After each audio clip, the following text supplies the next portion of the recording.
This story right here is pretty much a follow up to what I talked about in my live stream. Not the most recent one, but the one before this, the one that was about 2 weeks ago, the first Friday in June. I'm sorry, where you had this retired U.S. Army officer was giving a speech on Memorial Day, and he was highlighting the contributions that Black people contributed to the starting and founding of Memorial Day, and how all of a sudden, in the middle of his speech, his mic had some kind of malfunction. Meanwhile, everything he said before, his mic was working just fine, but when he got to the part about the Black people, then it was an issue. Well, we know it wasn't no malfunction. This we know. If they was to say, they probably said that and they want to say that, oh, it was a malfunction. We know that they're trying to insult our intelligence. Well, it just came out a couple days ago that about 2 officials had resigned over that. So basically that's their way of admitting guilt, but resign don't really mean a damn thing. And I think I also read somewhere else, and I hope I'm not jumping the gun, that this retired Army officer who you see on your screen, whose name is Bernard Kempter, he's going to be able to re-give the speech again with no technical issues. So I'm gonna go ahead and read this article and see what else we can find out.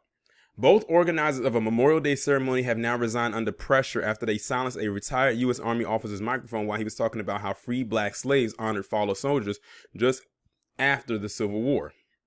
Cindy Suchan, chair of the Memorial Day Parade Committee and president of the Hudson American Legion Auxiliary, stepped down nearly a week after the ceremony, the Akron Beacon Journal reported Tuesday. Suzette Heller, department adjutant for American Legion Department of Ohio, says she was told Sunday that Suchan had resigned. Jim Garrison, adjutant of American Legion Post 464, resigned last Friday. The American Legion Department of Ohio says censoring the speech about the role Black people played in Memorial Day was premeditated and planned by Garrison and Suchan. So there you go. They said it was premeditated and planned that they were going to do that. Because remember, they had went over the speech with him. And they were the ones that said, don't talk about this. And he went and mentioned it anyway. So they already knew what he was going to talk about. So by them saying, don't do it, that was their warning to him. He did it anyway. He fell on the warning. He practically walked over the warning and did it anyway. And then they made the conscious decision to mute his mic. So yes, it was most definitely premeditated. They knew exactly when to turn the volume down and when to turn it back up, said Roger Friend, department commander of the Ohio American Legion. The organizer of the ceremony in Hudson, Ohio, initially defended their decision, saying the section of the speech that was silent was not relevant to the program's theme of honoring the city's veterans. Let me read that again. They said that part of the speech that was silent was not relevant to the program's theme of honoring the city's veterans. So what they're saying is you don't have to really break it down any further than that, but they're saying that Black people's contribution to the founding of Memorial Day don't mean shit. Even though Memorial Day is heavily celebrated by these patriotic pieces of shit walking around this establishment claiming that they are all for the establishment, but I bet you none of them would sign up to fight in any damn war.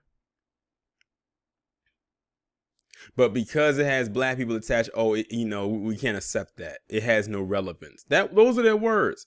It had no relevance to the program's theme in honoring the city's veterans.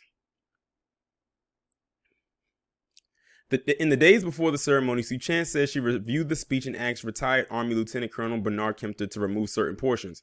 Kempter said he did not see the suggested changes in time to rewrite the speech. Kempter, who spent 30 years in the Army and served in the Persian Gulf War, said he was disappointed that his microphone was turned off for 2 minutes. And that was the 2 minutes in that he was reading that part. But I do believe, like I said, that they're going to actually give him a chance to read that speech again without any interruption this time.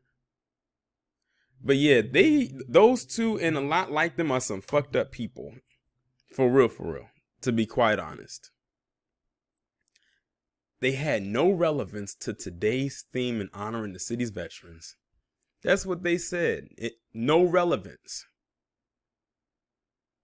That just shows you what they think of black people and the contributions that we've made. And black people have made a plethora of contributions to America.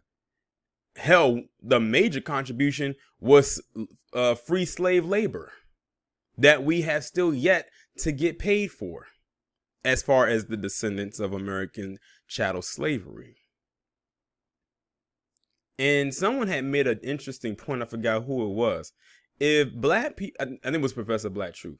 If black people got their reparations, and I do mean every damn dime of it, this establishment could probably get itself out of its own debt. But they don't want to do that because pride and ego and their continued ignorance and racism won't allow them to do that. But that's okay. That means they'll just continue to fall. And hey, let the chips fall where they may. But y'all let me know what y'all think about this down in the comments, and I'll talk to you in the next one.